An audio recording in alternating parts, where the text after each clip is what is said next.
नाम है स्नेहा तन्वर। हमें आपको बताने में खुशी है कि आपको हमारे मुंबई हेडक्वार्टर्स में एज सीनियर अकाउंटेंट अपॉइंट किया जाता है। आपको 15 जून 2013 से ड्यूटी ज्वाइन करनी होगी।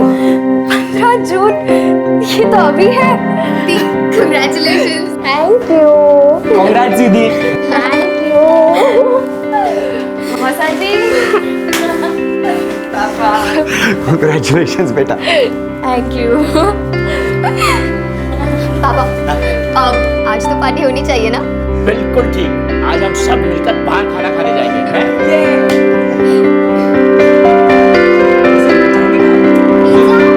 पिज़्ज़ा नहीं, बिल्कुल नहीं। अगर मैं ना खुश हूं तो कोई और कैसे खुश हो सकता है? क्या नफरत का कोई मापदंड है? ये नफरत खुशी और नाखुशी के बीच का फर्क मिटाने के लिए किस हद तक जा सकती है?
अब तो मुंबई से कुछ ही घंटे दूर है। ज्वाइन करने के बाद काम में इतनी बिजी मत हो जाइयो कि सबको भूल जाए। ऐसा थोड़ी ना होता है मासी। पर हाँ, नया जॉब है, नया शहर। मैं मुंबई को लेकर बहुत एक्साइटेड हूँ।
लड़की जल गई है, हमें मदद की जरूरत है। आपके पास फर्स्ट एड बॉक्स है?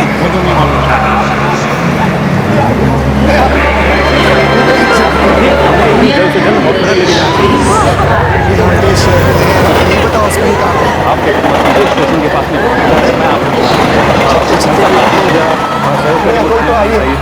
भगवान ये क्या हो गया मेरे बच्चे को? अरे कोई मदद करो।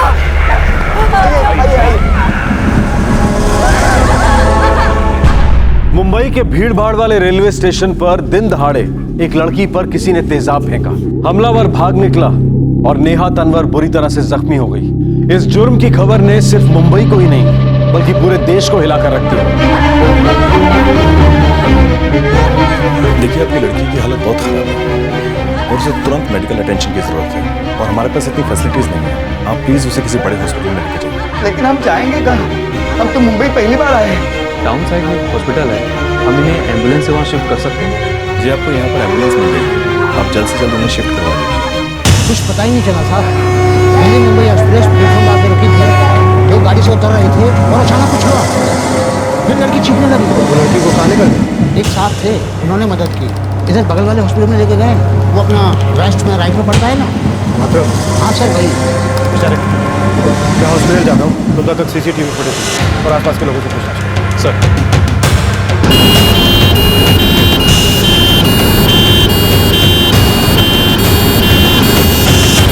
जी वो लोग 10 मिनट पहले ही यहाँ से निकले। लड़की की कंडीशन बहुत क्रिटिकल थी। हुसैन हॉस्पिटल? जी हाँ, मैंने उनको वहाँ पर भेजा है। मैं उस लड़के के पीछे भागा साहब, उस ब्रिज तक पीछा किया मैंने उसका, पर वो भीड़ में कहीं गुम हो गया। अगर हम उस लड़के को पकड़ लें तो उसे बोल नहीं सकता साहब, क्योंकि उसमें रुमाल बांधा है। सर, पास के क्लिनिक से मैं दवा लगा के आया। नहीं सर, मैं तो प्लेटफॉर्म 6 पर जा रहा हूँ लोकल पकड़ने, तभी मेरे हाथ पर कुछ गिरा, इतना तेज दर्द हुआ कि किसी और की तरफ ध्यान ही नहीं किया। इतने में सब लड़के के आसपास जमा हो गए सर।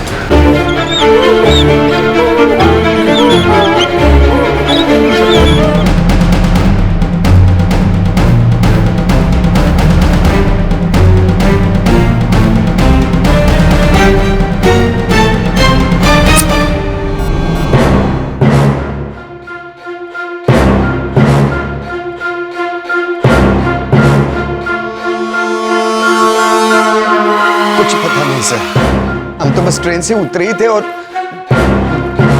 आपका भी हाथ जल गया। उसकी चीख सुनी और देखा कि एक लड़का भागा जा रहा है। आप लोग दिल्ली मुंबई एक्सप्रेस से आए हो ना?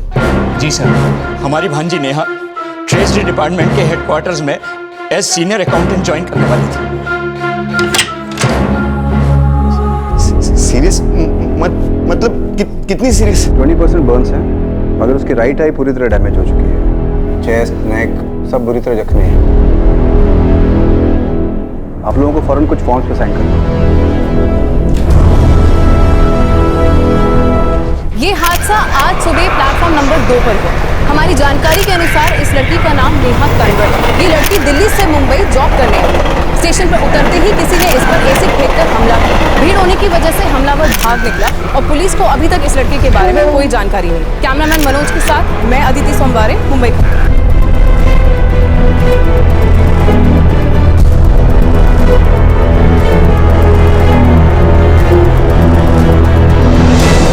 सिर्फ इतना ही फुटेज है, लेकिन इससे कुछ भी पता नहीं चला। जूम इन करो सर।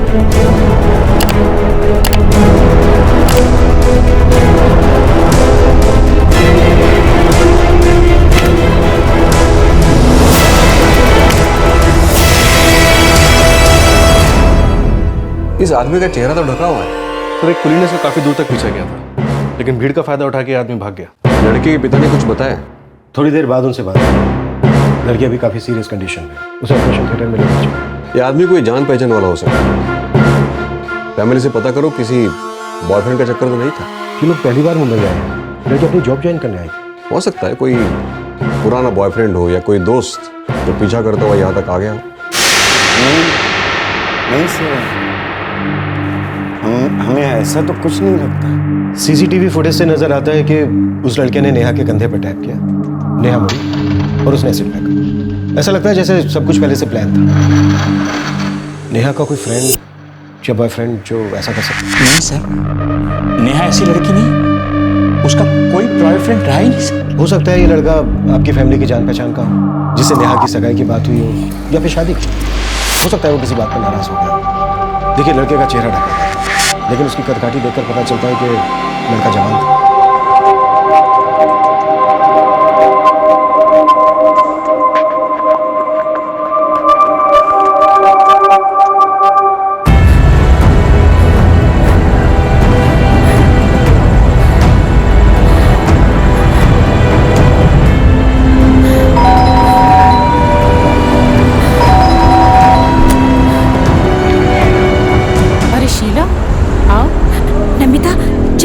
लगाओ। अरे पर हुआ क्या है? तुम टीवी तो लगाओ। पता नहीं रिमोट कहाँ रख दिया इन बच्चों ने। आलोक, प्रिया। हाँ माँ। क्या हुआ मम्मा? क्या हुआ? क्या हुआ माँ? अरे शीला, आप तो बताओ कि बात क्या है? नहीं, तुम पहले टीवी शुरू करो। बेटा टीवी लगा जरा। क्या हुआ है आंटी? बेटा टीवी वाले नेहा के बारे में कुछ खबर दिखा रहे हैं। दीदी पर मेरी बात हुई थी नेहा के पापा से। अरे तुम न्यूज चैनल तो लगाओ। लड़की की उम्र 24 साल है। मुंबई में वो ट्रेजरी डिपार्टमेंट में अपनी जॉब ज्वाइन करने आई थी। वो लोग बस ट्रेन से उतरे ही थे, उसके पिता उसके साथ ही थे। बस तभी यह हादसा हुआ। डॉक्टर्स का कहना है कि वो 20% जल चुकी है और उसकी हालत बेहद नाजुक है। सर नेहा की तबीयत अब कैसी है? नेहा की फैमिली फिलहाल हमसे बात करने की कंडीशन में नहीं है। ये हादसा आज सुबह ही हुआ था और पुलिस को फिलहाल इस बारे में कोई जानकारी नहीं है कि नेहा पे एसिड फेंकने वाला था। नेहा की हालत क्रिटिकल बताई जा रही है। मुंबई खबर से मैं अदिति सोमवार आपको इस खबर में अपडेट देती रहूंगी।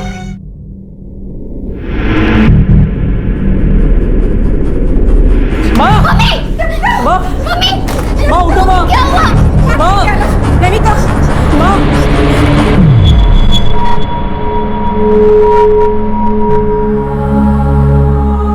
डॉक्टर्स का कहना है नेहा बात नहीं कर सकती, वो देख भी नहीं सकती। उसकी बाईं आंख तो ठीक है पर वो उसे खोल नहीं पा रही। पर ये सब हुआ कैसे? पता नहीं नमिता, पुलिस का कहना है किसी ने उसे पीछे से थपथपाया।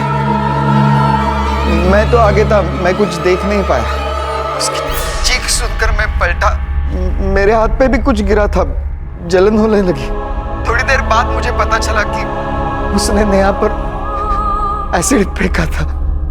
मैं आलोक और प्रिया को लेकर वहां आ रही हूँ। जल्दी आ जाओ नमिता।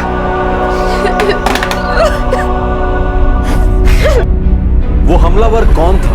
उसका चेहरा ढका हुआ था और महज 10 सेकंड के सीसीटीवी फुटेज से भी उसके बारे में कोई अंदाजा नहीं मिल रहा। और नेहा के परिवार को भी इस बात का कोई अंदाजा नहीं था कि नेहा के साथ ऐसा कौन कर सकता है।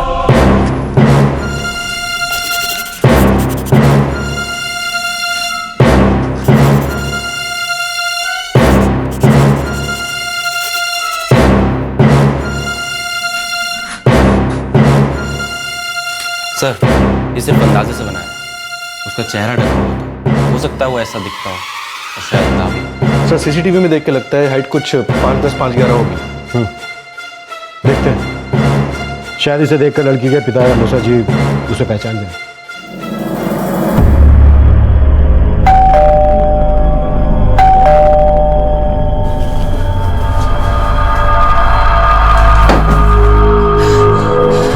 माँ, फ्लाइट की टिकट्स बहुत ज्यादा महंगी है। 11,000 की एक टिकट है। मैं ट्रेन की टिकट देखूं क्या? बेटा, इतना पैसा अभी टिकट पे खर्च नहीं कर सकते। आगे के खर्चों में जरूरत पड़ेगी। रमेश भाई, आप ट्रेन का टिकट पता कीजिए। जी। नहीं सर, मैं इसे पहचान नहीं पा रहा हूँ। उस लड़के के हाथ में एक बोतल थी सर। शायद उस बोतल में एसिड था।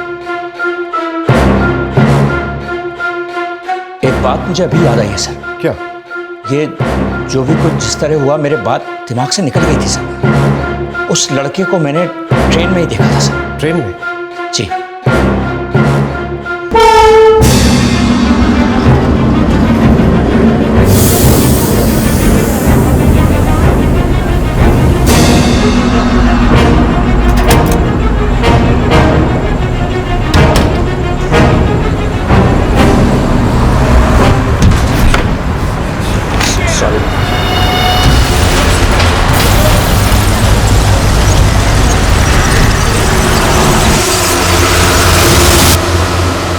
सर वलसाड स्टेशन आए थे और मैं बस देखने के लिए बाहर आया था। आप उसका चेहरा पहचान सकते हैं?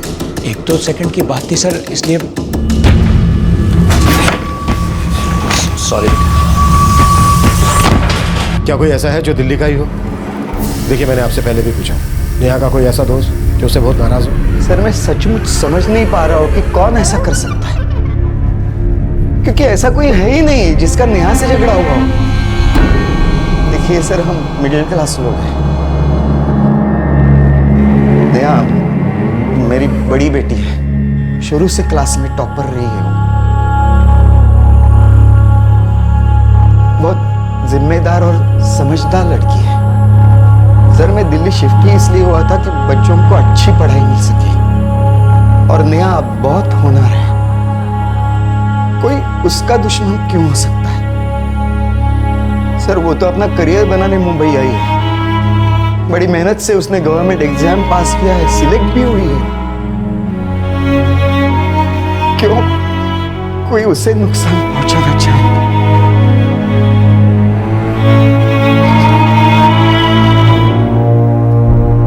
देखिए, मैं आपको एकदम क्लियर पिक्चर देता हूँ। उसके लंग्स बिल्कुल बुरी तरह से डैमेज हो चुके हैं। फिलहाल हमने उसे लंग सपोर्ट सिस्टम पे रखा है, लेकिन उसकी विंड पाइप और फूड पाइप, जिससे सांस लेते हैं और खाना खाते हैं, वो भी बुरी तरह डैमेज हो चुकी है। फिलहाल हम उसे ट्यूब के सहारे इंट्रावेनस लिक्विड फीड कर रहे हैं, and she is responding well. Unfortunately उसने एसिड निकल लिया है। नहीं, वो बात नहीं कर पाएगी। उसका वोकल कॉर्ड भी बहुत बुरी तरह से डैमेज हो चुका है, बट शी कैन रिस्पॉन्ड। वो राइटिंग में आपके साथ कम्युनिकेट कर सकती है। उसकी राइट आई पूरी तरह डैमेज हो चुकी है, अब वो उससे कभी नहीं देख पाएगी। और उसकी लेफ्ट आई में भी घाव है। हम एक्सपर्ट्स के साथ कंसल्ट कर रहे हैं, हमसे जो मुमकिन होगा हम वो करेंगे। एक और बात, आप लोगों का जो ये हॉस्पिटल बिल है, इसके लिए आप लोग अकाउंट सेक्शन में जाके एक बार बात कर लीजिए। इस केस में मेरे ख्याल से रेलवेज वाले आप लोगों की हेल्प कर सकते हैं। आप एक बार अकाउंट सेक्शन में जाकर के इस मैटर को डिस्कस कर लीजिए। I hope they will help you.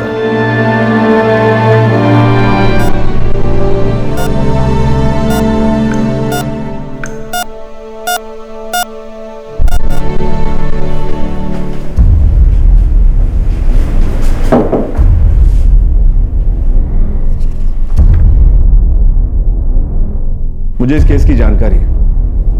हादसा रेलवे प्रीमाइसेस में हुआ था। मेडिकल एक्सपेंसेस रेलवे ही बेयर करेगा। ओके? ओके सर, मैं हॉस्पिटल को इन्फॉर्मेशन दे दूंगा। लड़की के स्कूल, कॉलेज, दिल्ली में जहाँ से उसने इंटर्नशिप की थी, सभी जगह की डिटेल्स मिल गई। इन तीनों जगहों पर हमें इंक्वायरी करनी होगी। लड़की के कुछ दोस्तों के नाम भी मिल गए। और हाँ सर, लड़की के अंकल ने ट्रेन में उस लड़के को देखा था जिसने अटैक किया। ऐसा हो सकता है वो दिल्ली से ही पीछा कर रहा हो सकता है, लेकिन सर लड़की के अंकल उसका चेहरा ठीक से नहीं देख पाए थे। लड़की की हालत अब कैसी? क्योंकि वो अकेली है जिसने शायद उस लड़के को देखा हो। शायद वो उसे पहचानती भी हो। सर लड़की ट्रीटमेंट रिस्पॉन्ड कर रही है, लेकिन अभी 2-3 दिन लगेंगे, उसके बाद ही उससे पूछताछ की जा सकती है। सर मैं नेहा को इंटर्नशिप के दिनों से जानती हूँ, और हम लोग तब तक एक दूसरे के साथ काम कर रहे थे जब तक उसने मुंबई जाने के लिए जॉब छोड़ा नहीं था। मुझे नहीं लगता उसकी ज़िंदगी में ऐसा कोई था। स्कूल के दिनों का भी वो मैं नहीं बता सकती सर, लेकिन हाँ इतना ज़रूर कहूँगी कि नेहा एकदम फोकस्ड और स्ट्रेट फॉरवर्ड लड़की थी।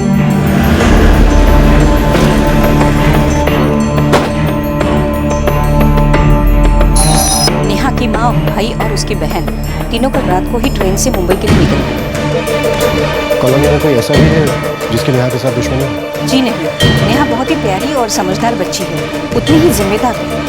Thank you. तो सोच भी नहीं सकती कि नेहा जैसी लड़की की किसी से दुश्मनी भी हो सकती है। पर किसी के साथ दुश्मनी, तभी तो ये हादसा हुआ। लेकिन कौन हो सकता है? हम तो उस फैमिली को बरसों से जानते हैं। अगर कुछ भी अटपटा होता तो हमें पता जरूर लगता। तो फिर कॉलोनी में कोई बात छुपती तो नहीं है। नेहा पढ़ाई में बहुत अच्छी है, होनहार है। उसका तो अपनी पढ़ाई और करियर इसी में दिमाग चलता है, इधर उधर की बातों में बिल्कुल ध्यान नहीं देती हुई। क्या कोई ऐसा है जिसे नेहा के माँ बाप ने पहले पसंद किया हो और बाद में रिजेक्ट कर दिया हो? वो लिखकर कम्युनिकेट कर सकती है। कल से लिख कर ही रिस्पॉन्ड कर रही है। उससे भी हमें काफ़ी हेल्प मिल जाएगी, क्योंकि अभी तक उस लड़के को पकड़ नहीं पाए। नेहा का स्टेटमेंट मिल जाएगा तो शायद उससे कुछ क्लू मिल जाए। सर, नेहा की फ़ोन लिस्ट में उसके जितने भी फ्रेंड्स थे सबसे बात कर ली। किसी को भी अंदाज़ा नहीं है कि वो अटैकर कौन हो सकता है। तो उसे हैरेस कर रहा हो या उसको कोई पीछा कर रहा हो, ऐसी भी कोई इन्फॉर्मेशन नहीं मिली है।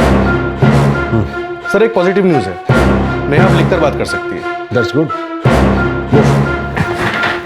नेहा को कंधे पर किसी ने टैप किया, उसने मुड़कर देखा और उस पर एसिड फेंका गया। क्या नेहा उस हमलावर का चेहरा देख पाई थी? क्या नेहा उस हमलावर को पहचानती थी?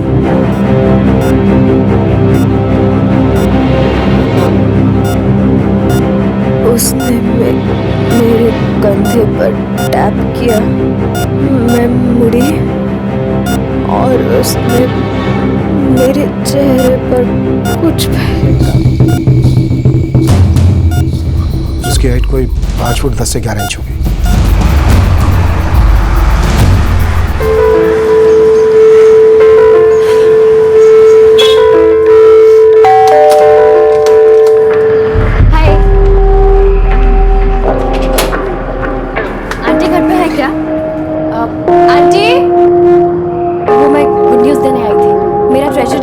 एग्जाम था ना, वो मैंने क्लियर कर दिया है।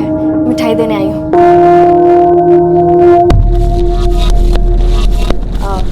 मैं आंटी को देख के आती हूँ। हाँ आंटी। मनीष हो सकता है। ये मनीष कौन है? मनीष?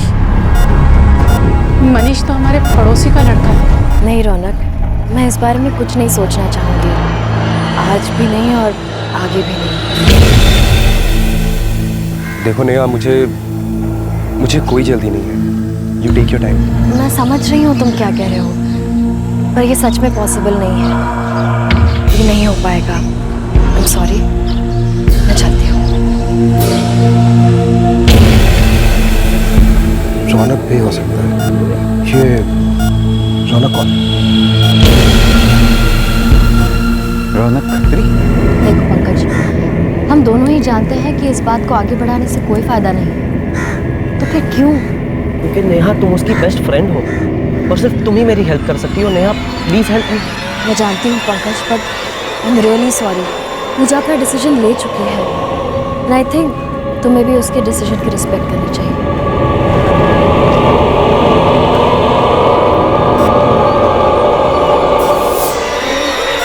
पंकज सैमुअल भी हो सकता है। ये पंकज सैमुअल कौन?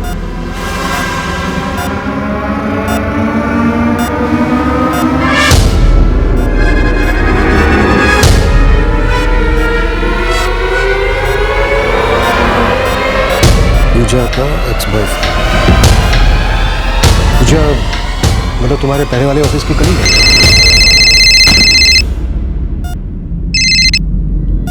हेलो। हाँ, एक मिनट, रौनक का फोन है। बात करो उससे, पर उसे कुछ पता मत चलने देना।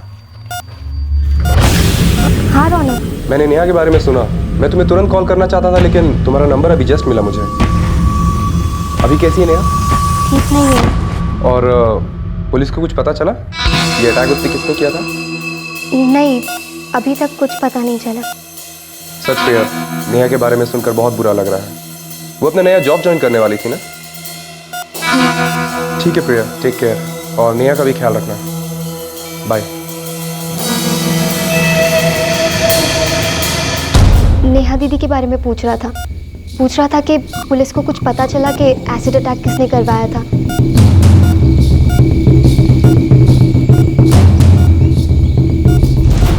पता नहीं कौन था, और आपने जो उसके बारे में बताया उससे तो यही लगता है कि इन तीनों में से ही कोई एक हो सकता है।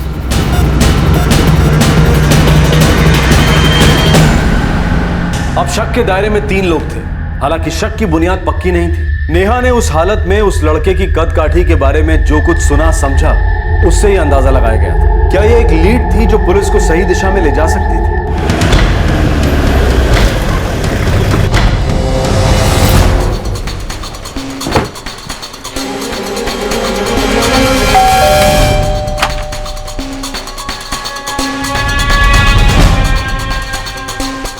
जी मनीष 2 जून 2013 को कोलकाता गया था इंटरव्यूज देने के लिए। इंटरव्यूज? कहाँ पे? कुछ आईटी कंपनीज में। पर इसके बारे में हमें कुछ ज्यादा पता नहीं है।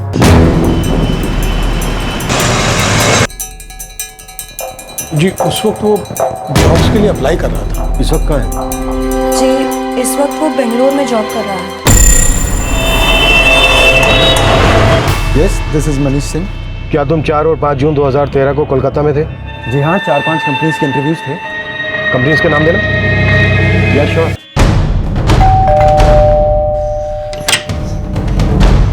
यस। हाँ सर, मैं जानता हूँ नेहा के साथ क्या हुआ।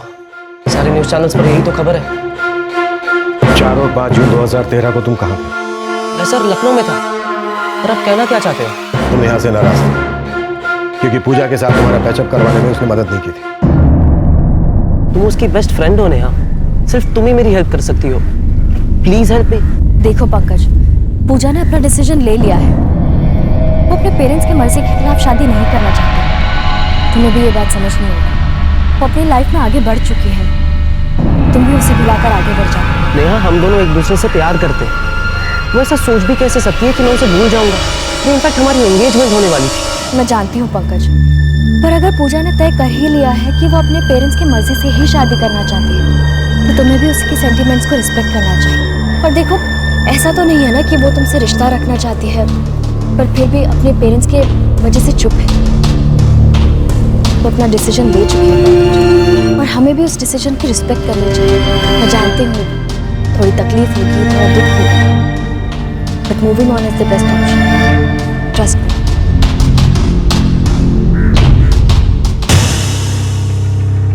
हाँ सर, मैं उससे थोड़ा अपसेट जरूर था, क्योंकि अगर वो चाहती तो मेरी हेल्प कर सकती थी। उसकी हेल्प से मेरे और पूजा के रिलेशन को एक मौका मिल जाता, और उसने ऐसा नहीं किया। So I just moved on। मैं और कर भी क्या सकता था सर? और वैसे भी इस बात को तो 1 साल से ऊपर हो चुका है। तुमने केमिस्ट्री में एमएससी किया ना? जी हाँ। केमिकल्स के बारे में अच्छे से जानते होगे, लैब्स में जॉब करते थे ना? देखिए सर, अगर आप ये कहना चाहते हो कि नेहा पे वो एसिड अटैक मैंने किया है, तो ये सच नहीं है सर। सर, मैं तो 1 साल से नेहा के कांटेक्ट में ही नहीं हूँ सर। इनफैक्ट आखिरी बार जो मैं उससे मिला था वो वही था जब मैं उसे हेल्प मांगने गया था और उसने मना कर दिया था सर। That's it। 4 और 5 जून 2013 को तुम कहाँ थे? सर, मैं आपसे बता चुका हूँ, मैं लखनऊ में था। मेरी ऑफिस का सेमिनार था, उस सिलसिले में वहाँ गया था सर। तुम गवाही दे सकता है कि तुम वहाँ थे? हाँ सर, आप मेरे सीनियर्स, कलीग्स किसी से भी पूछ लीजिए, वो आपको बता देंगे सर। मनीष सिंह और पंकज सैमुअल तो नहीं है? हाँ, बसता है रौनक। तो उसका प्रिया को फोन करना कुछ अजीब था।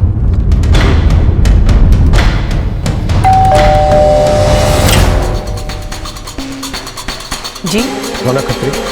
जी, वो मेरा भतीजा है। कहाँ है वो? सर, मैं नेहा को स्कूल के दिनों से जानता हूँ। उसके पापा और मेरे पापा साथ में काम करते हैं। मैंने उसे और कंसर्न फोन किया। तो तुम्हारा कंसर्न ये था कि पुलिस ने मुझे तक पहुँच तो नहीं दी? नहीं सर, मैं तो सिर्फ ये सोच रहा था कि आखिर वो कौन हो सकता है जिसने ये काम किया। हम भी यही सोच रहे हैं कि आखिर वो कौन है। लेकिन आप मुझसे ऐसे क्यों बात कर रहे हैं जैसे कि आपका शक मुझ पे ही?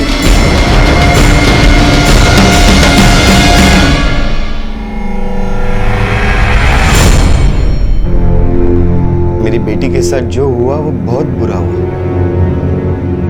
पर वो कॉन्फिडेंट है, वो जल्दी ठीक हो जाएगी और ज्वाइन कर लेगी। देखिए, मैं हालात समझ रहा हूँ, पर कुछ रूल्स होते हैं। अगर वो ज्वाइनिंग डेट तक नहीं आ सके तो फिर मैं कुछ नहीं कर पाऊंगा। हम लोग 5 तारीख को ही आ गए थे, ज्वाइन होने के 10 दिन पहले, और ये हादसा हुआ। आप एक एप्लीकेशन लिख के दीजिए मुझे, देखता हूँ मैं क्या कर सकता हूँ। हाँ, नेहा मुझे अच्छी लगती थी, पसंद भी करता था मैं उसे, प्यार करने लगा था। मैंने तो उसे शादी के लिए प्रपोज भी किया था। नेहा, देखो, हम फैमिली फ्रेंड्स हैं। तुम भी जॉब करती हो और मैं भी। हम दोनों काफी अच्छा कमा लेते हैं। मुझे तुम बहुत अच्छी लगती हो। मैं तुमसे शादी करना चाहता हूँ। आई एम रियली सॉरी रौनक, पर मेरे दिल में तुम्हारे लिए कोई फीलिंग्स ही नहीं है। नेहा, एक बार सोच के तो देख लो। मुझे नहीं लगता कि सोचने से कुछ भी बदलेगा। ना आज, ना कल, कभी भी नहीं। फिर मैंने उसका डिसीजन एक्सेप्ट कर लिया, और उसके बाद फिर मैंने कभी नेहा के बारे में उस तरह से नहीं सोचा। ऐसा तुम कह रहे हो, पर सच ये नहीं सर, सच यही है। मैं सच कह रहा हूँ, मैंने नेहा को भुला दिया था। सच ये है कि तुम फ्रस्ट्रेटेड थे। तुमने देखा कि नेहा तुमसे दूर जा रही है, उसके इनकार को तुम बर्दाश्त नहीं कर सकते। तुमने उसका पीछा किया और मौका मिलते ही एसिड उसके ऊपर फेंक दिया। सर, ये झूठ है। रौनक ऐसा कर ही नहीं सकता। देखिए, नेहा की पूरी फैमिली को जानते हैं। उसने कभी भी अपने और नेहा के संबंधों के बारे में मुझसे कुछ नहीं कहा। हम ये तो नहीं कह रहे कि उसने ये सब कुछ किया, हम सिर्फ पूछताछ कर रहे हैं। तो फिर आपने उसे अरेस्ट क्यों किया? नेहा ने जो सस्पेक्ट्स में नाम दिए हैं उसमें से एक नाम रौनक का है। नहीं, हमें तो नहीं पता कि रौनक ने कभी नेहा को प्रपोज किया। नेहा ने कभी ऐसा नहीं कहा कि रौनक उसे परेशान करता था। ऐसा भी तो हो सकता है कि वो आपकी बेटी का पीछा करता रहा और आपकी बेटी को लगता हो कि रौनक ने उसका डिसीजन एक्सेप्ट कर दिया, पर एक्चुअली ऐसा ना हुआ। नहीं, मुझे नहीं लगता, क्योंकि सर नेहा ने आपको जो 3 नाम बताए वो आपके दिए गए डिस्क्रिप्शन के मुताबिक थे। शायद हो सकता है कि लड़का कोई मुंबई का ही हो। आप लोग पहली बार मुंबई में आए हैं। मुंबई में कोई ऐसा है जिसे आप या आपकी बेटी पहले से जानते हो? नहीं, ऐसा तो कोई नहीं है, लेकिन सर रौनक ये सब नहीं कर सकता। शायद आप लोग कुछ मिस कर रहे हैं।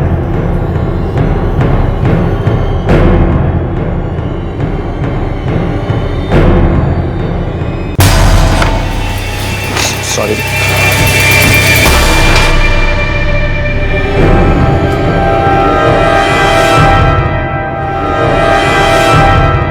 पक्का नहीं कह सकता सर, मैं उसे ठीक से नहीं देख पाया था।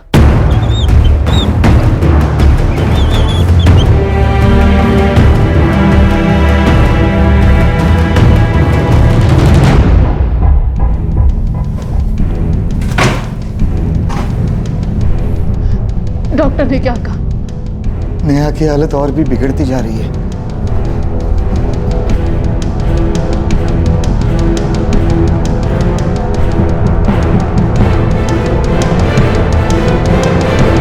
मुझे लगता है नेहा की विंड पाइप में जो होल किया गया था उसे बंद कर देना चाहिए। या सर, लेकिन पहले फीडिंग ट्यूब को उसके स्टमक में इंसर्ट करना है या फिर लिक्विड इंटेक्स के लिए एक लाइन ओपन रखनी है।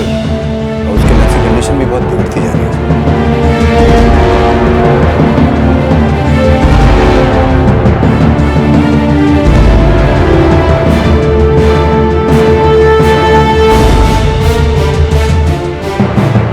देखिए, रेलवे रूल्स के हिसाब से लड़की का पूरा मेडिकल खर्च हमारी जिम्मेदारी है, लेकिन उसके अलावा बाकी इंतजाम हम नहीं कर सकते। लेकिन सर हम तो मुंबई में किसी को पहचानते नहीं और ना ही मैं इतना पैसे वाला आदमी हूं। अगर हमारे रहने का कोई इंतजाम हो जाए तो बड़ी मेहरबानी होगी। मैं आपकी परेशानी समझ रहा हूँ, बट मैं कुछ नहीं कर सकता बिकॉज ये रूल्स के बाहर है।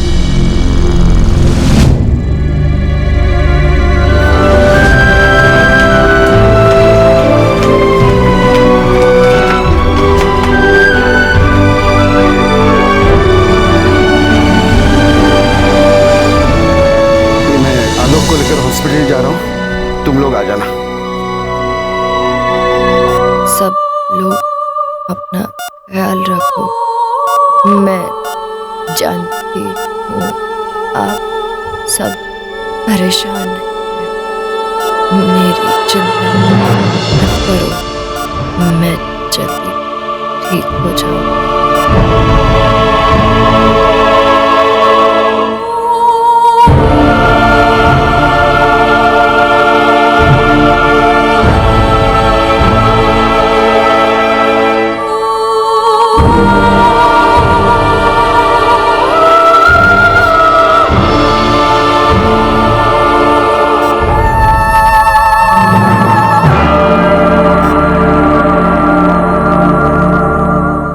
के बारे में हमने पूरी इन्वेस्टिगेशन की, उसके फोन रिकॉर्ड्स, बाकी की सारी डिटेल्स भी चेक की। वो 4 और 5 जून 2013 को दिल्ली नहीं था।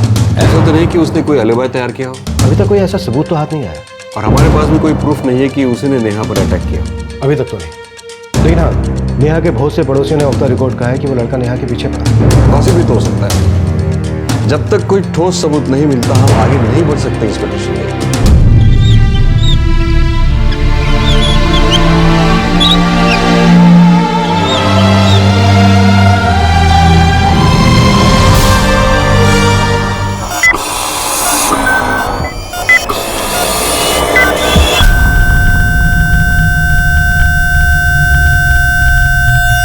चौबीस साल की जिंदा दिल नेहा अपने करियर की शुरुआत करने की उम्मीद आंखों में लिए मुंबई आई थी। वैसे ही जैसे कि कई नौजवान लड़के लड़कियां आते हैं, बहुत आगे बढ़ने का ख्वाब लिए आई नेहा सिर्फ 1 महीने के अंदर हॉस्पिटल में अपना दम तोड़ चुकी थी। और वो बुजदिल हमलावर जिसने नेहा पर एसिड फेंका था वो अब तक पकड़ा नहीं गया था। यह भी पता नहीं था कि आखिर नेहा पर उसने हमला किया क्यों था। अब तक कोई मकसद भी सामने नहीं आया था। शायद इसके पीछे अतीत का कोई रिश्ता था, कोई मंगेतर, कोई प्रेमी, लेकिन अब तक इस बात के भी कोई पुख्ता सबूत नहीं मिल रहे थे। ये शॉकिंग केस एक ऐसी गुत्थी थी जिसका एक भी सिरा हाथ नहीं आ रहा था। ऐसा भी लगने लगा था कि शायद ये मिस्टेकन आइडेंटिटी का मामला हो। अगर मैं ना खुश हूं तो कोई और कैसे खुश हो सकता? क्या नफरत का कोई मापदंड है? ये नफरत खुशी और नाखुशी के बीच का फर्क मिटाने के लिए किस हद तक जा सकती है?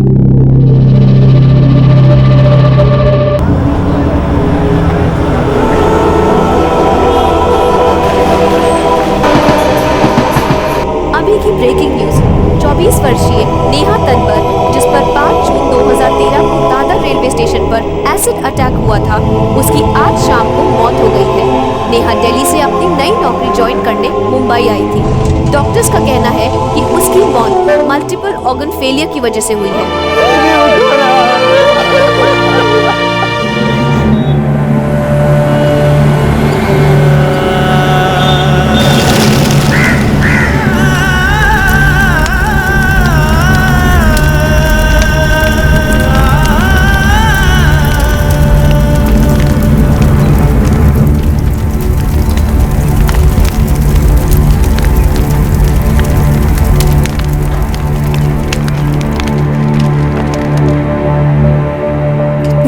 लड़की थी, उसके साथ ऐसा क्यों हुआ?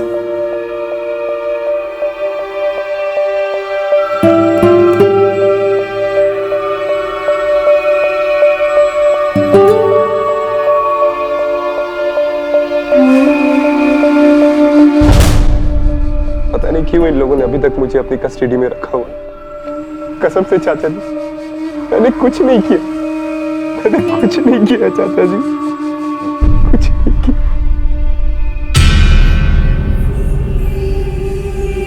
मैं कई बार पहले भी कह चुका हूं, आज फिर कहता हूं,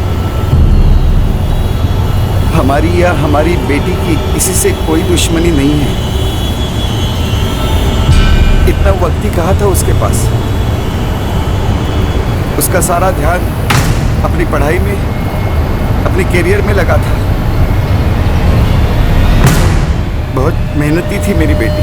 महाराष्ट्र सरकार ने आपको 2 लाख का कंपेंसेशन ऑफर किया है।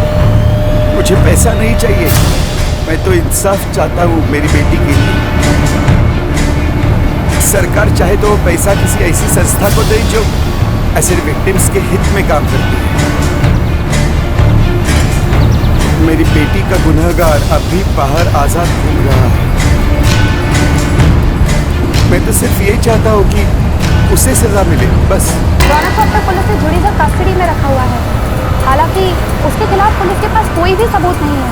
मैंने पुलिस से कहा तो रौनक ने वो एसिड अटैक नहीं किया, उसने कुछ नहीं किया है। शायद पुलिस ठीक तरह से इन्वेस्टिगेशन नहीं कर रही। मेरी बेटी का गुनहगार तो अब भी बाहर ही है।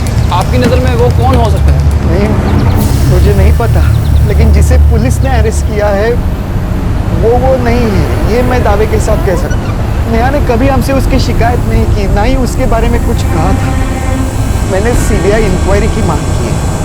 मेरी बेटी नई नौकरी ज्वाइन करने जा रही थी, अपना करियर बनाने जा रही थी।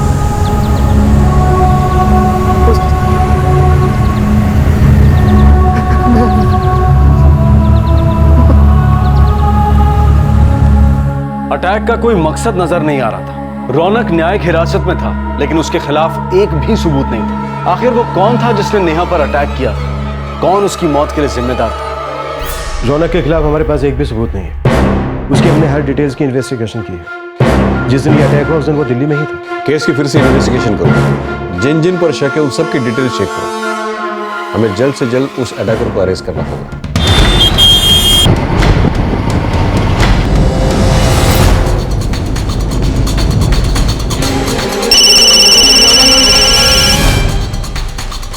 हेलो, सच में सर मुझे कुछ भी नहीं पता है। अगर मुझे ज़रा भी इस बात का अंदाज़ा होता तो मैं आपको पहले ही बता देती। क्या पंकज ऐसा कर सकता है? पता नहीं सर, मैं उसके साथ रिलेशनशिप में थी, पर मेरे मम्मी पापा ने हमें शादी की इजाज़त नहीं दी और मैं उनके खिलाफ नहीं जाना चाहती थी। पंकज बहुत अपसेट था, मैंने उसे बहुत समझाने की कोशिश भी की और फिर उससे मिलना छोड़ दिया। तब उसने नेहा से बात की। पूजा अपना डिसीजन ले चुकी है तो मैं भी उसके डिसीजन की रिस्पेक्ट करनी चाहिए। नेहा ने मुझे बताया था, पंकज मिला था उससे एक बार। नेहा कुछ भी छिपाने वालों में से नहीं थी, बहुत ही स्ट्रेट फॉरवर्ड थी वो। और नेहा ने मुझसे कहा था कि वो मेरी पर्सनल लाइफ में इंटरफेयर नहीं करना चाहती। और सर मैं जानती हूँ कि पंकज उससे दोबारा नहीं मिला। अगर ऐसा होता तो नेहा मुझे उसके बारे में ज़रूर बता देती। दी बहुत फ्रैंक थी, अप फ्रंट थी, मुझसे हर बात शेयर करती थी, रौनक के बारे में, पंकज के बारे में। मुझे नहीं लगता सर कि उन्हें कोई परेशान कर रहा था। हम दोनों बिल्कुल फ्रेंड्स जैसे थे सर। वो मुझे सिखाती थी कि लाइफ में इन सब चीज़ों से कैसे डील करना है। मनीष तुम्हारा पड़ोसी वो हो सकता है? मनीष? नहीं सर, वो तो हमसे बात तक नहीं करता था और दीदी से तो बिल्कुल भी नहीं। वो सबसे अलग ही रहता था, अपने आप में डूबा सा। हाँ, उसके मम्मी डैडी हमारे घर आते थे रेगुलरली। एक्चुअली कल्पना आंटी और मेरी मम्मी अच्छे दोस्त हैं, पर हमारी उससे कोई बातचीत नहीं थी। इनफैक्ट सर वो हमें देख के अपना रास्ता ही बदल देता था, विश तक नहीं करता था।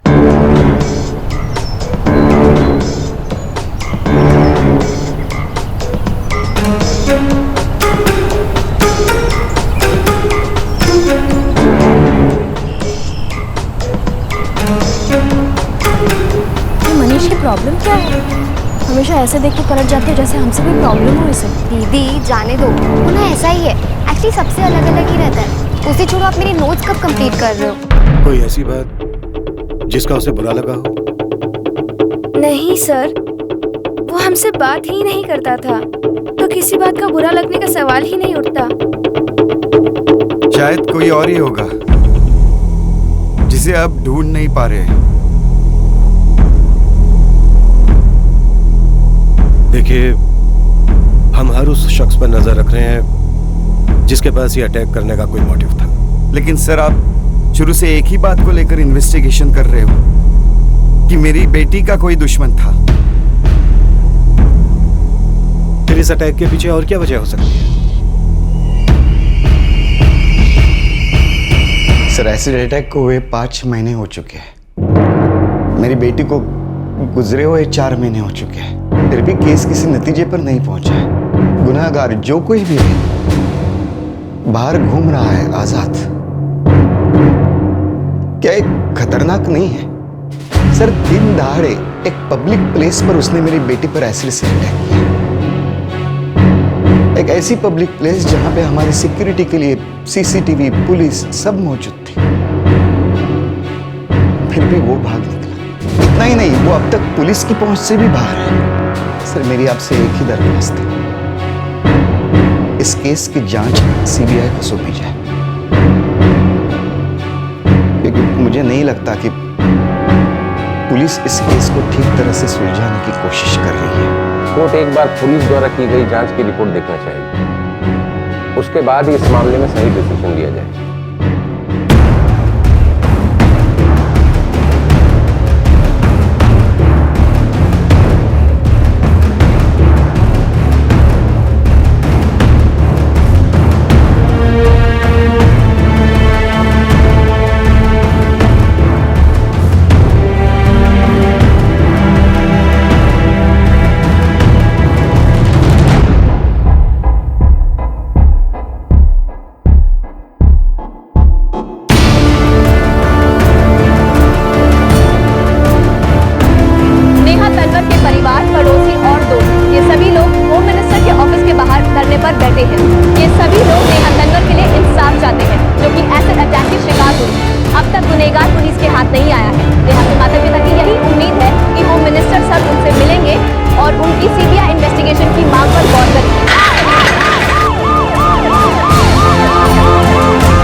इन्वेस्टिगेशन किसी नतीजे पर नहीं पहुंच पा रही।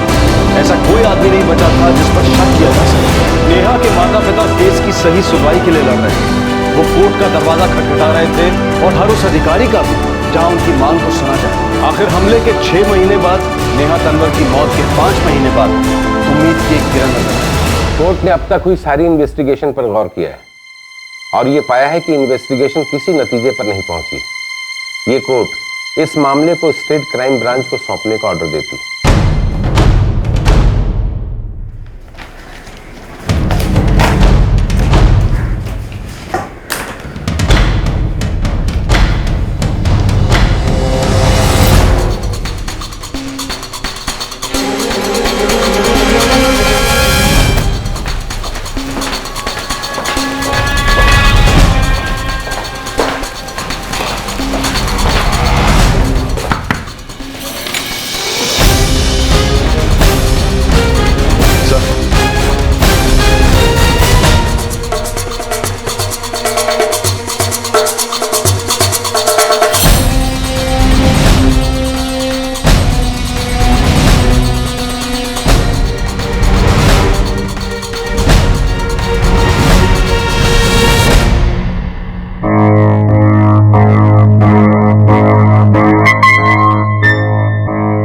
Start from the beginning. एक बार फिर से शुरू करें। Yes sir. लड़की 4 जून 2013 को दिल्ली से मुंबई आने के लिए दिल्ली मुंबई एक्सप्रेस से निकलती है। वो दादर स्टेशन सुबह 9:30 बजे पहुंचती। लड़की ट्रेन से उतरती है, उसके साथ उसके पिता और मौसा मौसी। कोई इसके कंधे पर टैप करता है, वो पलटती है। कोई इसके चेहरे पर एसिड फेंककर भाग जाता है। और सीसीटीवी फुटेज की रिकॉर्डिंग के हिसाब से भागते हुए लड़के की सिर्फ 10 सेकंड की रिकॉर्डिंग है।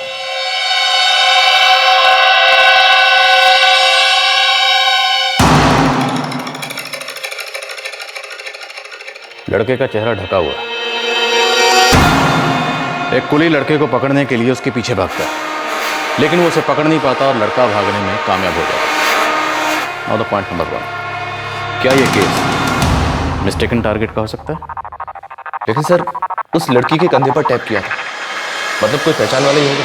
पॉइंट हो सकता है उसने किसी गलत लड़की के कंधे पर टैप किया हो। लड़की के मौसा ने उस लड़के को ट्रेन में एक बार देखा था, तब ट्रेन वलसाड स्टेशन पहुंची। इसका मतलब है लड़के ने हमले की प्लानिंग पहले से की थी और इसी प्लानिंग के तहत वो उसी ट्रेन में सफर कर रहा था जिस ट्रेन में वो सफर लड़की कर रही थी।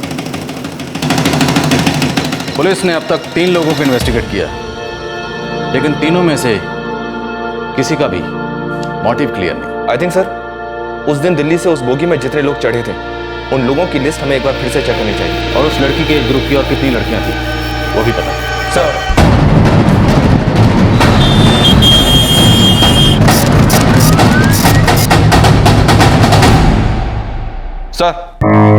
कोच नंबर S4 22 से 26 साल की 3 लड़कियां और थी उसमें।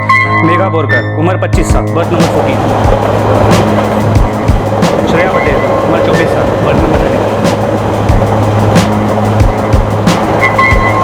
रचना अहलूवालिया उम्र 23 साल, बर्थ नंबर 58। हाँ, मैंने स्टेशन पर हुए उस हादसे के बारे में सुना था, पर मैंने देखा कुछ भी नहीं था। देखिए डरिए मत, हम ये नहीं कह रहे कि टारगेट आप थी, हम सिर्फ एक पॉसिबिलिटी तलाश रहे हैं, क्योंकि हो सकता है वो लड़का किसी और लड़की पर एसिड डालना चाहता है और गलती से उसका टारगेट नेहा बन गई। आपकी लाइफ में कोई ऐसा है जो आपसे नाराज़ हो, अपसेट हो? आई मीन प्यार व्यार में किसी का कभी दिल टूटा? नहीं सर, ऐसा कोई भी नहीं है। मेरी एंगेजमेंट हो गई है और जिससे मैं प्यार करती हूँ उसी से मेरी शादी भी होने वाली है। ऐसा कोई भी नहीं है सर। नहीं सर, मेरी लाइफ में ऐसा कोई नहीं है। आपके पास में कोई ऐसा हो जो आपसे नाराज़ हो, अपसेट हो, इतना अपसेट कि आप पर एसिड से अटैक करना चाहता हो? नहीं सर, मुझे नहीं लगता ऐसा कोई है। तो मिस्टेकन टारगेट वाली थ्योरी को रूल आउट करते हैं। मुझे उस दिन ट्रेन की रिजर्वेशन की पूरी लिस्ट चाहिए। सर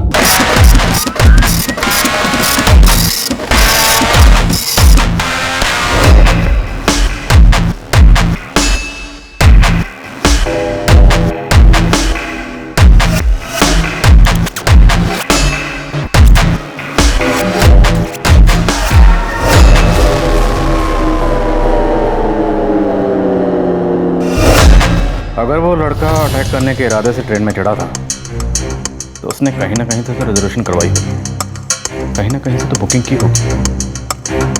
सर उस दिन ट्रेन के अंदर 23 से लेकर 27 साल की उम्र के 47 लोग थे। उसकी टारगेट थी नेहा तनवर, इसलिए वो उसी बोगी में ट्रैवल कर रहा था जिस बोगी में नेहा थी। नेहा के अंकल ने उसे उस बोगी में देखा था। उसने नेहा के कंधे पर टैप किया और जैसे ही नेहा पलटी उसके चेहरे पर एसिड डालकर भाग गई।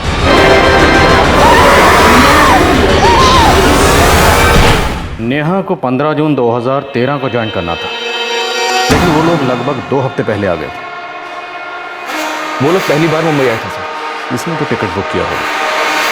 इसका मतलब है कि अटैकर को मालूम था कि नेहा किस तारीख को ट्रैवल करने वाली।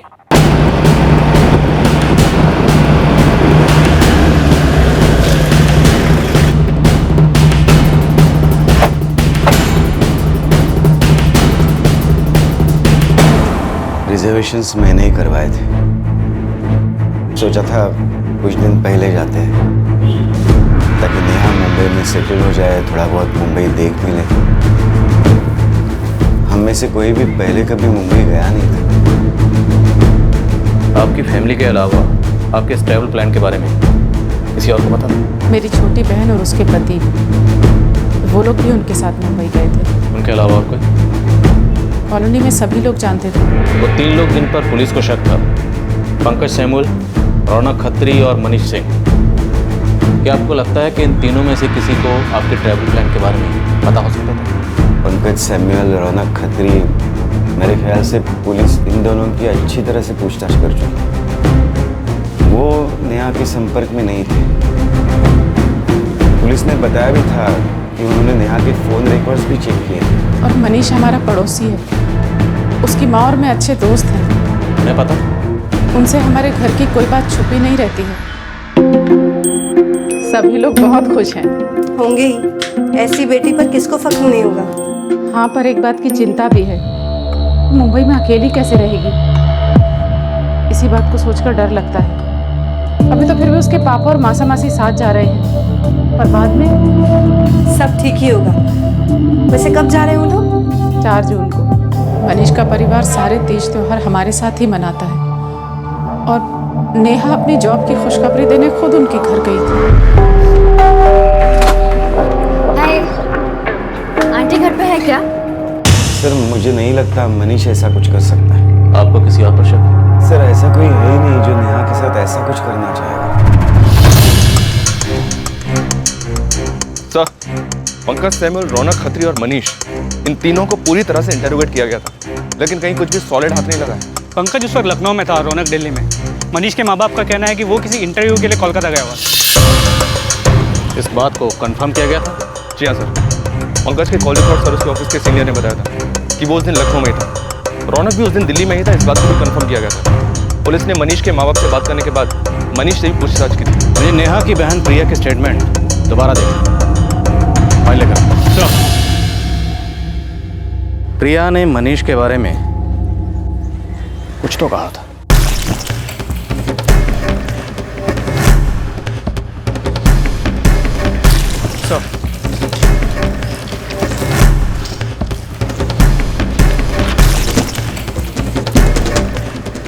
प्रिया ने कहा था कि मनीष हमेशा वो सबसे अलग ही रहता था, अपने आप में डूबा सा। इनफैक्ट सर वो हमें देख के अपना रास्ता ही बदल देता था।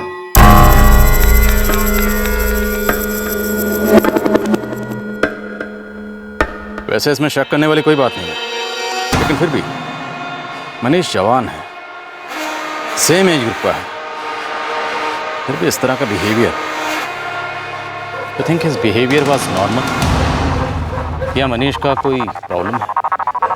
आपका मतलब वो नेहा को पसंद करता था, लेकिन इस बात को नेहा से कभी कह नहीं पाया?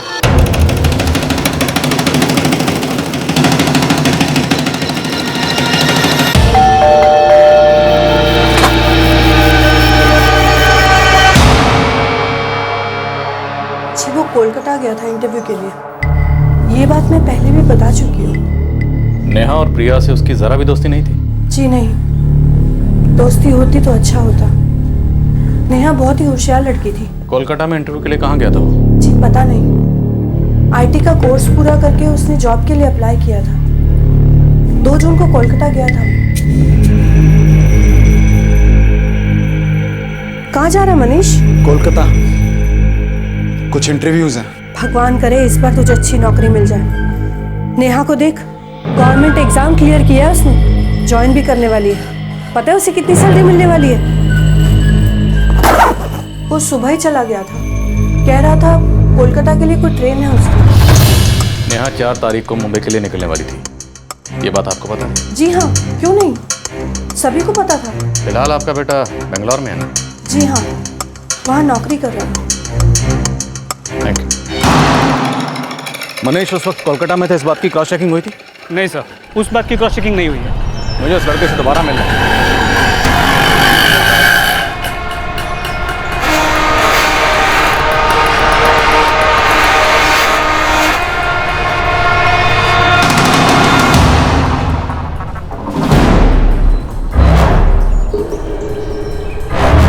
ये लड़का मनीष ही है ना? जी हाँ सर, केस पेपर्स में इसी की फोटो है। गेस्ट हाउस, तुमसे कुछ बात करनी है। हाँ, मैं इस बार मम्मी पापा को बिना बताया है, मैंने सरप्राइज देना चाहा। तुम इंटरव्यू के लिए कोलकाता गए थे? जी। जिस कंपनी में इंटरव्यू के लिए गए थे उसका नाम क्या था? 3-4 कंपनीज थे, मैंने बायोडाटा भेजा था। फिर भी कंपनी का नाम तो होगा।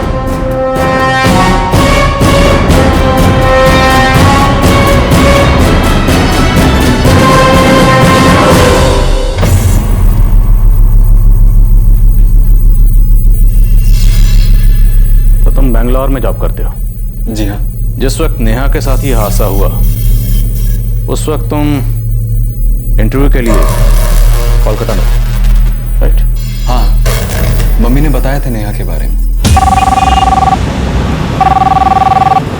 4 और 5 जून को हमारे यहाँ कोई इंटरव्यूज नहीं हुए थे। मैं HR टीम से हूँ, मुझे नहीं पता होगा इंटरव्यू के बारे में। नहीं तो ऐसा कोई इंटरव्यू नहीं हुआ। दिल्ली से मनीष सिंह, ऐसे कोई कैंडिडेट का इंटरव्यू हुआ ही नहीं।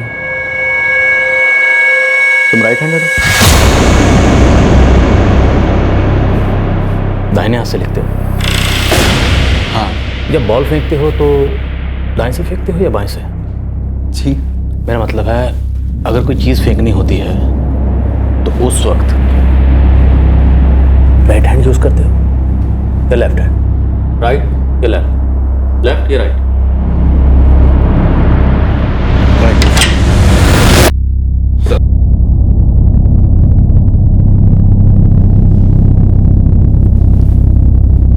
Can I see your right hand?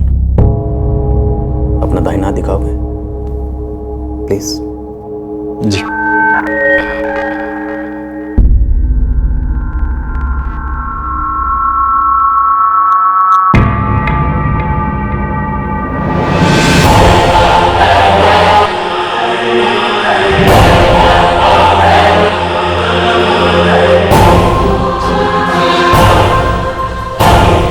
ये निशान कैसे?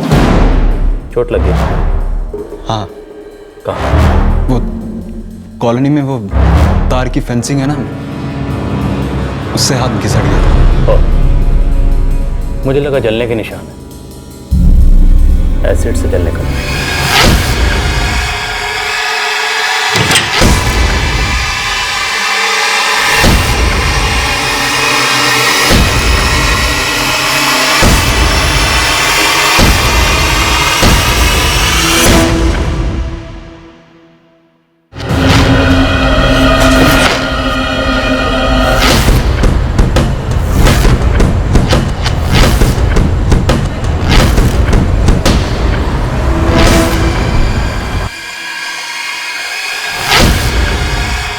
यही वो लड़का है सर, किसी को देखा नहीं ट्रेन में।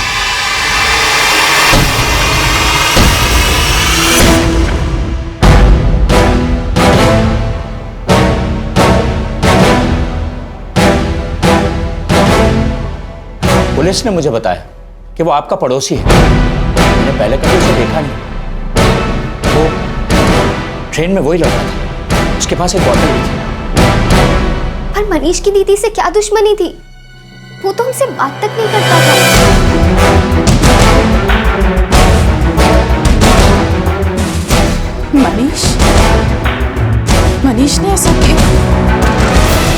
एसिड तुमने फेंका था ना?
मुझे पता था नेहा उसी ट्रेन से जा रही थी। मैं 3 तारीख को दिन भर दिल्ली में ही था। घर पे बोल दिया था कि मैं कोलकाता जा रहा हूँ। उसके बाद मैंने भी वो ट्रेन पकड़ ली जिससे नेहा जा रही थी। अब ये बताओ, एसिड फेंकने के बाद तुम वहां से भागे कैसे और भाग कर कहाँ गए? मैं प्लेटफॉर्म नंबर 4 पे गया और एक ट्रेन में चढ़ गया। वो ट्रेन दिल्ली जा रही थी। मैं वापस लौटा। शुरुआत से ही वो शक के घेरे में था। शायद उसके कोलकाता में इंटरव्यू देने की बात की पूरी तरह से जांच नहीं की गई थी, पर अब वो पुलिस की पकड़ में आ चुका था। मनीष, मैं देख रहा हूं तुम बहुत डिस्टर्ब हो। उस वक्त भी रहे होगे। आखिर तुम्हें नेहा पर इतना गुस्सा क्यों था? नेहा के साथ तुमने ऐसा क्यों किया?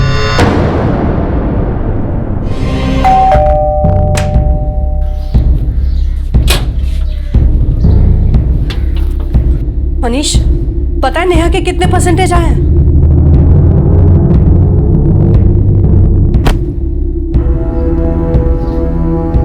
वो हमेशा अव्वल नंबर लेकर आती है, और एक तू है, ठीक से पढ़ाई नहीं कर सकता क्या? कभी तो अच्छे नंबर लेकर आ, हम भी शान से कह सके कि हमारे बेटे ने कुछ नाम कमाया। लेकिन नहीं, मैं तुझसे बात कर रही हूँ, कुछ सुनाई दे रहा है कि नहीं? देखा नेहा को, कोर्स पूरा होते ही इंटर्नशिप मिल गया, और एक तू है, इतने सारे कोर्स किए हैं लेकिन एक ढंग की नौकरी नहीं मिल रही तुझे। ये तो अच्छी सी नौकरी ढूंढ लेगा, कुछ तो कर जिंदगी में। 25,000 तनख्वाह है उसकी, 25,000। और एक तू है, अपनी बाप की कमाई पे चला है। ये इतना बड़ा कोर्स किया है और अब तक घर बैठा है।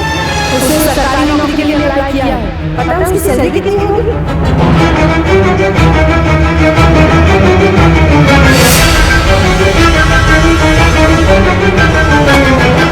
हाय,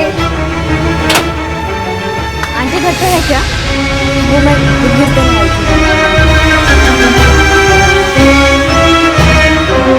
सुना तूने? नेहा 15 जून को ज्वाइन करने वाली है। पूरे 50,000 सैलरी है उसकी। पता नहीं कॉलोनी में मिठाई बांटने का मौका कभी मुझे मिलेगा भी कि नहीं। मैं बर्दाश्त नहीं कर पा रहा था, फ्रस्ट्रेट हो चुका था मेरे और नेहा के कंपैरिजन से। क्यों मैं नेहा जितना अच्छा नहीं हूं? थक चुका था ऐसे तानों से, तंग आ चुका था। तंग आकर, थक कर, फ्रस्ट्रेट होकर तुमने क्या किया? तुमने एक घिनौना काम किया, सबसे घिनौना काम।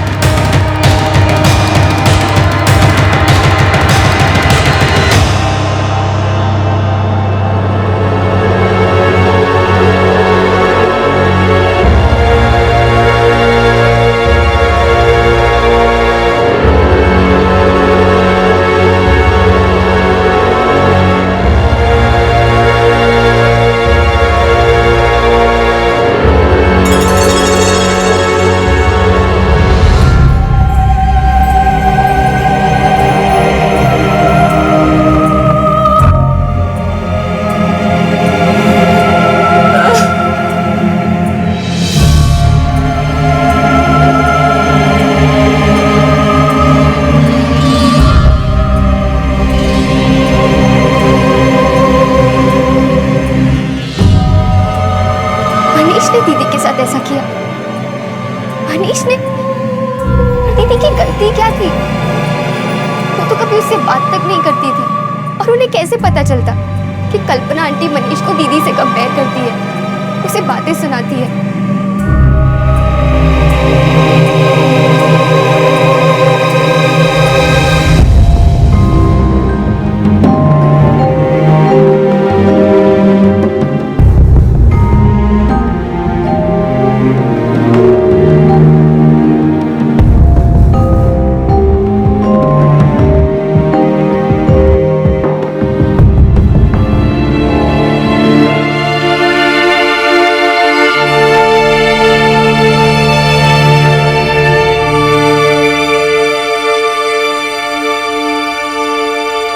मनीष फिलहाल न्यायिक हिरासत में है। उसे आईपीसी की धारा 302 के तहत हत्या के लिए और धारा 307 के तहत हत्या की कोशिश के लिए, 326A के तहत किसी पर हमला कर उसे बुरी तरह से जख्मी करने के लिए और 336B के तहत किसी व्यक्ति पर तेजाब फेंकने के लिए बुक किया गया है। आखिरी सांस तक नेहा लिख लिख कर सबसे यही सवाल कर रही थी, मैं ही क्यों, मेरे साथ ही ऐसा क्यों? बेंचमार्क, मापदंड, किसी की तरक्की को नापने के पैमाने। अपनी जिंदगी में आगे बढ़ने के लिए हर इंसान अपने बेंचमार्क तय करता है। यह अंदर की आवाज होती है जो नेहा ने सुनी थी। उसे पता था कि उसे जिंदगी में आगे क्या करना है। एक लड़की जिसे अपनी क्षमता पर विश्वास था, जो अपने परिवार का सहारा बनना चाहती थी, उसका परिवार ये कल्पना भी नहीं कर सकता था कि पड़ोस में ही कोई ऐसा था जो नेहा की तरक्की से इतना नाखुश था। और उसकी नाराजगी के लिए ना तो नेहा जिम्मेदार थी और ना ही नेहा का परिवार। ये बेंचमार्क होता क्या है? जब ये बेंचमार्क किसी के लिए कंपैरिजन और तानों का मापदंड बन जाता है और ये तुलनाएं करते करते हम भूल जाते हैं कि हम किसी को इतना निराश कर देते हैं कि वो अपनी निराशा में कोई गलत कदम उठा लेता है। मनीष की मां पूरी तरह से टूट चुकी है। उसे अपने किए पर पछतावा है। नेहा के पिता और उसका भाई अब नेहा की बहन प्रिया को लेकर बहुत ज्यादा सावधानी बरत रहे हैं। एक्टिविस्ट और सामाजिक संस्थाएं लगातार इस बात के लिए संघर्ष कर रही हैं कि एसिड अटैक के केसेस में सरकार बेहतर हर्जाना दे और ये भी कि पीड़ित के रिहेबिलिटेशन के लिए अच्छे इंतजाम करे और एसिड की बिक्री पर अंकुश लगाए। दिल्ली रेप केस के बाद नियुक्त की गई वर्मा कमीशन ने एसिड अटैक के बारे में गंभीर रूप से गौर किया और हमलावर के लिए सख्त से सख्त सजा के सुझाव भी दिए। जुलाई 2013 में सुप्रीम कोर्ट ने एक ऑर्डर पास किया जिसके तहत ओपन मार्केट में एसिड यानी तेजाब बेचने पर रोक लगा दी गई। माननीय जजेस ने कहा कि एसिड खरीदने वाले को अपना फोटो आइडेंटिटी कार्ड एसिड बेचने वाले को देना होगा और एसिड बेचने वाले को खरीदने वाले का नाम और एड्रेस रजिस्टर करना होगा। पर क्या ऐसा हो रहा है? एसिड अटैक विक्टिम के लिए बेहतर रिहेबिलिटेशन और कॉम्पेंसेशन के साथ साथ हम ये भी चाहते हैं कि हमलावर के लिए सख्त से सख्त सजा भी होनी चाहिए। ऐसे केसेस के साथ बेहद सख्ती से निपटा जाए और सजा ऐसी हो कि जुर्म पर प्रतिबंध लगे। ना सिर्फ उन गुनहगारों को सजा हो जो ऐसा हमला करते हैं बल्कि उन लोगों को भी सजा हो जो गैर जिम्मेदारी से एसिड बेचते हैं और जिनकी लापरवाही से ऐसी बीमार मानसिकता के लोग घिनौने जुर्म करते हैं। आपसे फिर मुलाकात होगी क्राइम पेट्रोल दस्तक में एक और नए केस के साथ। तब तक अपना ख्याल रखें, सुरक्षित रहें और याद रखें जिंदगी में आगे बढ़ने के लिए अपने बेंचमार्क्स तय करें, किसी से उसकी तुलना न करें। जय। इस तरह के और भी एपिसोड देखने के लिए हमारे चैनल को सब्सक्राइब करें और बेल आइकन दबाना ना भूलें।